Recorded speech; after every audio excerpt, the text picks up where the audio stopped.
Hello friends, welcome back to my another video. दोस्तों, इस बार भी मैं कुछ नई फिश लाया हूँ और हाँ सॉरी, ये है मेरे यूट्यूब की 16वीं वीडियो। ओके, और इस बार में मैं कुछ दो शुभम किंग लाया हूँ, मतलब एक पेयर। वो काफ़ी अच्छी है।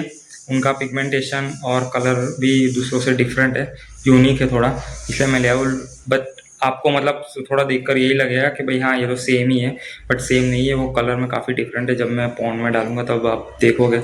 और ऐसे भी मैं आपको दिखा ही रहा हूँ अभी, ये देखिए दोस्तों, ये मैं कुछ और नई फिश लेकर आया हूँ।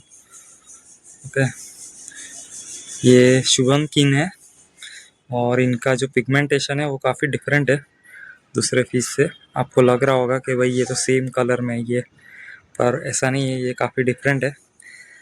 और इनका जो कलर है वो काफ़ी डार्क भी है और दूसरों से काफ़ी डिफरेंट है। मुझे बहुत अच्छी लगी, यूनिक लगी, इसलिए मैं ले आया हूँ। तो देखते ये अब कैसे सरवाइव करती है, क्योंकि मैंने एडॉप्ट की थी वो फिश, तो उसमें से एक तो चली गई है। एक है जिसकी आइज़ नहीं थी दोनों, पर एक की थी, तो वो है अभी भी। अभी वैसे गर्मी भी बहुत है दोस्तों, तो इसलिए ये सब होता रहता है। It's okay, fine. हम अपनी तरफ से पूरी कोशिश करते हैं, बट लेट्स सी।